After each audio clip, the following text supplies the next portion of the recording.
يا أيها الذين آمنوا إن تنصروا الله ينصركم ويثبت أقدامكم. Memang di antara ya penjelasan yang disebutkan oleh para ulama tentang masalah ini yaitu adalah terkait dengan tadakhulul ibadat, ya penggabungan antara ibadah.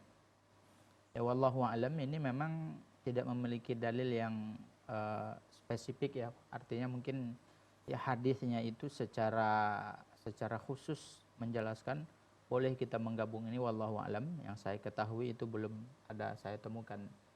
Tapi ya setelah para ulama melihat dan memantau dan menimbang-nimbang, ya mereka berijtihad, maka mereka mengatakan bahwasanya penggabungan ibadah ini ada dua bentuknya. Yang pertama adalah menggabungkan dua ibadah yang memiliki maksud yang sama. Ya, jadi artinya ibadah ini tidak memiliki maksud khusus gitu. Ya, dia yang penting dia dikerjakan dan tentunya waktunya itu adalah waktu yang boleh dilakukan, ya sama-sama boleh dilakukan di waktu itu. Jadi para ulama mengatakan kalau seandainya ya suatu ibadah itu tidak memiliki maksud khusus, ya seperti tahiyatul masjid. Tahiyatul masjid itu dia bukan salat yang memiliki tujuan khusus, tidak. Apapun salat yang kita lakukan ya ketika kita masuk masjid, ya maka itu boleh. Maka para ulama mengatakan boleh kita menggabungkan antara salat tahiyatul masjid dengan qabliyah zuhur. Ya, kenapa? Karena kan hadisnya begini, ya. Idza dakhala ahadukumul masjid fala yajlis hatta yarka' rak'atain. Ya.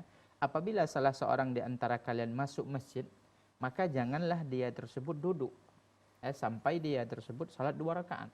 Nah, kalau dia masuk masjid kemudian dia salat qabliyah zuhur, sudah dia amalkan belum tahiyatul masjid? Kan secara langsung dia sudah mengamalkan. Makanya para ulama yang mengatakan ibadah seperti ini boleh. Karena waktu pelaksanaannya juga boleh dilakukan di suatu waktu. Dan ibadah ini masing-masing tidak memiliki ya maksud yang khusus. Ya, adapun yang kedua adalah ibadah-ibadah yang memiliki maksud khusus. Dan waktu pelaksanaannya itu berbeda. Ya seperti umpamanya menggabungkan ya antara salat ba'diyah fajar atau qabliyah fajar ya sebelum subuh, qabliyah fajar dengan salat duha.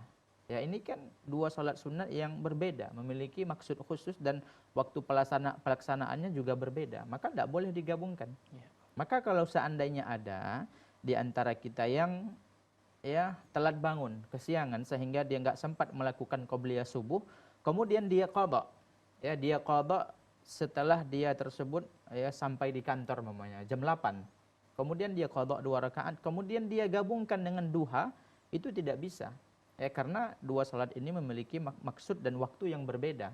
Maka tidak bisa digabungkan antara salat sunnah qabliyah fajar, qabliyah subuh dengan salat sunnah duha. Dan ini yang dijelaskan oleh Syekh Muhammad bin Shalih Al-Utsaimin. Jadi begitu.